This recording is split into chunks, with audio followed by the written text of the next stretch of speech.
ผมว่าการเล่นดนตรีกับการร้องเพลงมันมีเสน่ห์ของตัวมันเองอยู่แล้วอ่ะเพลงแต่ละเพลงก็มีเสน่ห์ที่แตกต่างกันเนื้อแต่ละเนื้อดนตรีแต่ละดนตรีที่ทำมาเพื่อเนื้อร้องนี้มันก็เป็นเสน่ห์ไปอีกแบบหนึ่งผมว่ามันเข้าถึงอารมณ์ของคนฟังอ่ะได้ณขณะนั้นอ่ะแบบสมมุติคนที่อกหักมาฟังเพลงเศร้าเขาร้องไห้หนักกว่าเดิมเลยก็มันเป็นอะไรที่ผมรู้สึกว่าเอฟเฟกต์กับความรู้สึกของตัวเองแล้วก็สามารถทำให้วันนี้เป็นวันที่ดีของใครบางคนได้เพราะการฟังเพลงดีๆหรือว่าวันนี้อาจจะเศร้าได้เพราะฟังเพลงเศร้ามาเยอะอะไรอย่างเงี้ยสวัสดีครับผมเจมินายนะครับอายุ19ปีนะครับชื่อจริงชื่อว่านรวิทย์ ธิติเจริญรักครับน่ารักขนาดนี้จะเอาอะไรว่ามาเธอทำแบบนี้รู้ไหมฉันมีปัญหาMy Turn Concert ก็จัดขึ้นที่ Impact ครับตื่นเต้นมากๆตอนนั้นก็มีเวลาซ้อมน้อยมากๆ 2-3 อาทิตย์เองประมาณนี้เราต้องขึ้น Impact ก็กดดันค่อนข้างกดดันเลยแล้วก็ดีใจที่มีโอกาสได้ขึ้น Impact ครับแล้วก็มีแขกรับเชิญที่ดีงามงดงามมานะครับอย่างเช่นไอดอลผมนะครับนนทนนท์ครับแล้วก็พี่หนึ่ง ETC ที่ผมชื่นชอบมากแล้วก็เคยทำเพลงด้วยกันด้วยครับตอนแรกคือก็ไม่คิดว่าจะกระแสดีขนาดที่จะมี2รอบได้แต่ว่า2รอบหมดเลยก็สุดยอดมากๆครับสุดยอดดีใจมากๆขอบคุณทุกคนมากครับแล้วก็คือมันเป็นอะไรที่มากมายหลายอย่างมากเพราะว่าตอนนั้นอ่ะมันมีอะไรต้องทำเยอะมากมีกระบวนการนู่นนี่ต้องทำอย่างนู้นอย่างนี้เราอยากทำอย่างนี้นะเราอยากทำอันนี้ทำได้อันนี้ทำไม่ได้อะไรอย่างเงี้ยครับแล้วซึ่งด้วยความที่เวลาน้อยมากเราก็ต้องทำให้มันดีที่สุดออกมาให้ทุกคนชอบครับซึ่งเห็นกระแสดีก็ดีใจครับชอบสเตจที่ผมร้องกับแขกรับเชิญทั้ง2 คนก็คือมีพี่นนทนนท์ใช่ไหมครับแล้วก็มีพี่หนึ่ง ETC มันเป็นความฝันน่ะที่อยากร้องเพลงกับคนที่ชื่นชอบซึ่งวันนั้นได้ร้องแล้วก็ถูกเซอร์ไพรส์ด้วยตอนนั้นน่ะคือผมทักพี่นนท์ไปใน IG ครับว่าพี่นนท์มาคอนเสิร์ตผมได้หรือเปล่าตอนมีวันที่เท่านี้นะอะไรอยากให้พี่มาเป็นเกสต์จังเลยประมาณนี้ครับแต่พี่นนท์ไม่ได้ตอบนานมากจนแบบประมาณ1 เดือนก่อนที่จะมีคอนเสิร์ตเขาตอบกลับมาว่าช่วงนั้นพี่ทำคอนเสิร์ตของพี่อยู่ครับเขาบอกเขาไม่ว่างบอกไม่เป็นไรครับชิลมากพี่ขอบคุณมากอะไรอย่างเงี้ยตอนแรกไม่คิดจะมาแล้วช่วงพาร์ทดิวของผมอะตอนนั้นอะโฟร์เขามีแขกรับเชิญของเขาแล้วใช่ไหมมันไม่ทันแล้วผมคิดว่าเขาจะมาแต่ว่าเขาไม่ได้มาผมก็แบบงั้นร้องเพลงที่เขา2 เพลงแล้วกันสรุปเซอร์ไพรส์มาซึ่งผมรู้มาเรื่องอะไรหลังไมค์อะว่าพี่เขาอ่ะจริงๆต้องไปคอนเสิร์ตต่อหรืออะไรสักอย่างนี่แหละจริงๆเขาไม่ว่างจริงๆแต่ว่าวันนั้นอ่ะเขามาให้เลยอะไรอย่างเงี้ยผมก็ซ้อมคนเดียวมาตลอดเนี่ยแล้วสคริปต์นู่นนี่ก็รันของตัวเองไปคนเดียวเลยแล้วสรุปพี่นนท์มาไปต่อไม่เป็นเลยอะไรวะเนี่ยอย่างเดียวเลยแต่ว่าพี่หนึ่งเนี่ยอันนี้รู้เพราะว่านัดเข้ามาแล้วแต่ว่าพี่หนึ่งไม่ว่างวันแรกเขามาวัน2ใช่ผมชอบพี่นนท์ตรงที่ mindset เขาดีมากๆทัศนคติดีมากๆต่อโลกต่อการทำงานต่อการใช้ชีวิตของเขามันดีอ่ะเพราะผมฟังสัมภาษณ์เขาแล้วผมก็เรื่องการร้องเพลงก็น่าจะยอมรับไปอยู่แล้วว่าดีมากๆแล้วการเพอร์ฟอร์มบนเวทีอย่างเงี้ยเขามีเสน่ห์มากผมก็เลยชอบถ้าวันหนึ่งเขามาชวนเราไปฟีดด้วยตกลงไหมต้องตกลงสิรออะไรอ่ะทุกวันนี้เขาไม่ชวนผมก็จะชวนเขาเนี่ยโอ้พี่นนท์ครับถ้าเป็นไปได้นะครับผมอยากร่วมงานกับพี่แล้วก็ทำซิงเกิลออกมานะครับมาฟีเจอริงกันนะครับพี่ชายดีใจครับดีใจ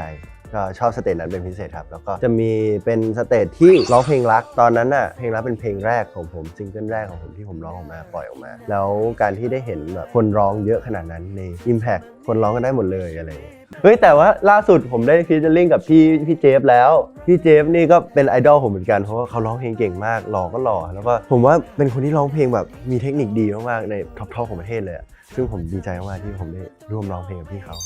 สุดยอดจริงๆใครพูดกันว่าความรักทำให้ใจสั่นผมมีวงดนตรีหลายวงเลยตอนที่อยู่ที่โรงเรียนแต่ว่าเอาอันที่เป็นแบบเมนวันก็คือชื่อว่าวง Toxic ครับซึ่งผมก็เอาไปที่เล่นที่คอนเสิร์ตเหมือนกันคือตอนนั้นก็เป็นหัวหน้าเป็นฟิลประธานชมรมดนตรีของสีของผมใช่ผมก็จะแบบดูแล organize พวกกิจกรรมที่เกี่ยวกับสีที่เกี่ยวกับดนตรีครับใช่แล้วตอนนั้นก็มีการแบบออกงานไปเล่น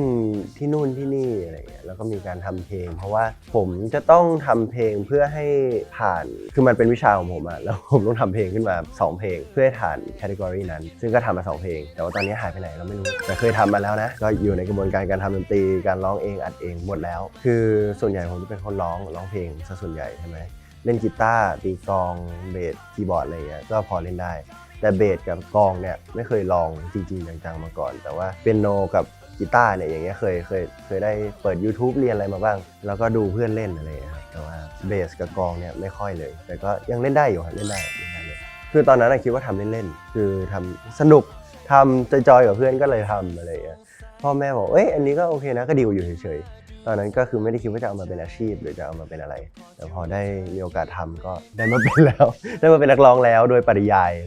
แล้วก็เพื่อนๆเนี่ยก็บอกดีใจมากๆเพราะว่าเขาเห็นผมร้องเพลงตั้งแต่เด็กใช่ไหมเขาก็เลยคิดว่าเชื่อมึงร้องเพลงมาตั้งแต่เด็กว่ะ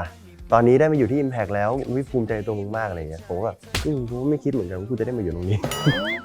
ตอนนั้นผมร้องเพลงอยู่ในรถกับพ่อกับแม่อะไรเงี้ยแล้วพ่อแม่เปิดเพลงผมร้องตามเลยพ่อแม่ก็แบบนี่ร้องไม่เพี้ยนนี่น่ะก็เลยส่งไปเรียนตอนนั้นแหละก็เลยเริ่มการร้องเพลงขึ้นมาแล้วก็พอได้มาอยู่กับวงพอได้มาโชว์ที่โรงเรียนโชว์ที่นู่นนี่เยอะมากขึ้นนะครับก็รู้สึกมันก็ชอบของมันไปเองเพราะว่ามันทำแล้วมันสนุกดีแล้วมันไม่ได้อยู่เฉยๆดีผมเป็นคนที่เรียนไม่ได้นานเพราะผมเบื่อง่ายผมเป็นคนที่ชอบทำมากกว่าที่จะชอบเรียนคือการเรียนของผมมันจะเรียนในช่วงแบบ2 เดือนเรียนอย่างนี้2 เดือนแล้วก็หายไปเป็นปีหายเป็นปีแล้วก็กลับมาเรียนใหม่แล้วก็หายไปอีกใช่ก็คือมันเรียนเป็นช่วงๆตอนนั้นก็ไปประกวดอะไรสักอย่างนี่แหละแต่ร้องเพลงของพี่บอดี้สแลมความเชื่อคือตอนนั้นผมเป็นวงแบบค่อนข้างที่จะติดร็อก ก็จะเล่นเพลงสากลเล่นเพลงไทยเล่นเพลงลูกทุ่งอะไรเล่นหมดเลยเกือบจะได้ไปฮอตเวฟแล้วแต่ว่าตอนนั้นผมไม่ได้ไปเพราะว่าเนี่ยต้องเข้ามาทีม MTV การร้องเพลงกับการเล่นดนตรีมีเสน่ห์ยังไงนะครับผมว่าการเล่นดนตรีกับการร้องเพลงมันมีเสน่ห์ของตัวมันเองอยู่แล้วเพลงแต่ละเพลงก็มีเสน่ห์ที่แตกต่างกันเนื้อแต่ละเนื้อดนตรีแต่ละดนตรีที่ทำมาเพื่อเนื้อร้องนี้มันก็เป็นเสน่ห์ไปอีกแบบนึงอย่างเพลงลูกทุ่งกับเพลงป๊อปอย่างเงี้ยก็เสน่ห์คนละแบบคนชอบก็คนละสไตล์กันผมว่ามันเข้าถึงอารมณ์ของคนฟังได้ณขณะนั้นแบบสมมุติคนนี้อกหักมาฟังเพลงเศร้าเขาร้องไห้หนักกว่าเดิมเลยก็มันเป็นอะไรที่ผมรู้สึกว่าเอฟเฟกต์กับความรู้สึกของตัวเองแล้วก็สามารถทำให้วันนี้เป็นวันที่ดีของใครบางคนได้เพราะการฟังเพลงดีๆหรือว่าวันนี้อาจจะเศร้าได้เพราะฟังเพลงเศร้ามาเยอะอะไรเงี้ยก็รู้สึกมัน impact แล้วก็มัน influence คนได้ประมาณนึงเลย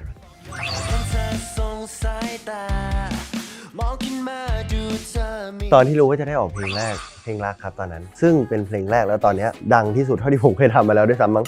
คือ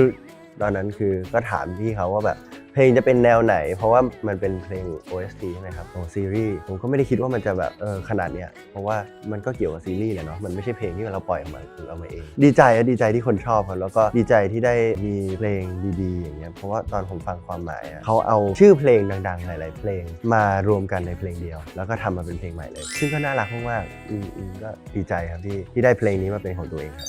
ตอนนั้นก็จะมีการส่งไปเรียน acting เรียนเต้นเรียนร้องเพลงอะไรอยู่แล้วครับก่อนที่จะมาเล่นซีรีส์แต่ด้วยความที่ผมไม่ค่อยมีเวลาเนี่ยผมก็ไม่ค่อยได้เข้าเรียน แต่ผมก็ร้องได้อยู่แล้วไงแต่คือก็จะมีปรึกษาตอนนั้นมีพี่พีทครับพี่พีทเป็นคนทำเพลงนี้ให้ผมเขาก็เป็นครูสอนร้องเพลงอะไรคอรัสอะไรอยู่แล้วระหว่างที่จะอัดเลยครับก็ถามพี่เขาว่าตรงนี้เป็นยังไงตรงนี้เป็นยังไงเพราะเพลงเนี่ยมันสูงมากๆมันเป็นเพลงที่ร้องยากมากๆครับแล้วมันเป็นเพลงแรกของผมด้วยอยากทำให้ได้ดีซึ่งก็เนี่ยถามพี่เขามั่วซั่วเลยจะออกมาเป็นยังไงก็เพราะพี่เขานี่แหละครับ พี่เขาแต่งดีครับ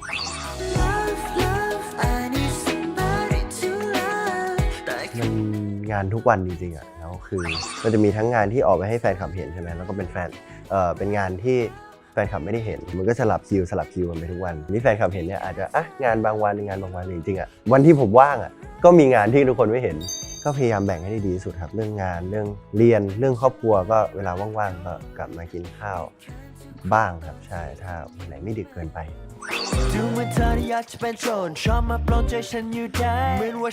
ตอนนี้ก็กำลังเตรียมเพลงใหม่อยู่ครับครั้งล่าสุดที่ออกไปก็น่าจะปีก่อนเอาอะไรว่ามาตอนนี้ก็ถึงเวลาแล้วผมก็อยู่ใน process การทำอยู่ครับทำกับพี่แอมเหมือนเดิมเลยเพราะว่า request ผู้แต่งเพลงนักแต่งเพลงระดับชาตินะครับก็ request มาแล้วก็ได้มาแล้วคิวเขานี่หายากนะ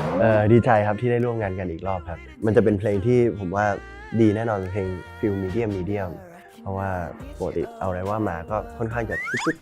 นิดนึงอยากทำเพลงมีเดียมมากแต่ว่าจะเป็นยังไงก็อยากให้ทุกคนรอติดตามกันแล้วกันเพราะตอนนี้อยู่ใน process การทำผมค่อนข้างเรื่องมากไงว่าอยากได้เพลงออกมาเป็นยังไงอะไรเงี้ยแบบดนตรีเป็นยังไง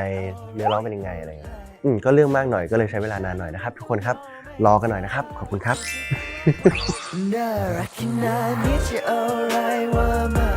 เธอทำแบบนี้รู้ไหมฉันมี ผมอะอยากแต่งเพลงนะแต่ว่ามันต้องใช้เวลาเยอะมากๆแล้วผมว่าผมต้องกลับไปเรียนอะไรนิดนึงซึ่งห่างหายไปนานมากแล้วถ้ามีเวลาผมอยากทำให้ทุกคนฟังอยู่แล้วผมจะพยายามแต่งครับ น่าจะอยู่ในอัลบั้มแหละถ้าเป็นไปได้นะอยากให้อยู่ในอัลบั้มผมก็ถ้าเร็วขนาดนี้ได้มีอัลบั้มก็ดีครับดี แต่ว่าเข้าใจว่า process การทำงานของการทำอัลบั้มมันเยอะมากๆแล้วผมเป็นคนที่เรื่องมากไงผมอยากให้อัลบั้มนี้มันเกี่ยวกับชีวิตผมโดยตรงว่าชีวิตนี้มันเคยผ่านอะไรมาอย่างนี้มีความสุขตรงนี้ตุ๊ดๆตรงนี้เป็นยังไงอะไรอย่างเงี้ยครับอยากให้เป็นเรื่องราวของชีวิตผมมันก็เลยจะใช้เวลานานนิดนึงซึ่งก็รอติดตามกันนะครับทุกคนครับแล้วก็คอนเสิร์ตสำหรับคอนเสิร์ตเนี่ยมีให้ทุกคนติดตามกันแน่นอนแต่ว่ายังไม่บอกนะว่าเกิดอะไรขึ้นอะไรยังไงทุกคนก็น่าจะรู้อยู่แล้วแหละว่ามันต้องมีแต่ว่ายังไม่บอกนะว่าตอนไหนนะแต่ว่ามีครับมีติดตามกันได้ครับ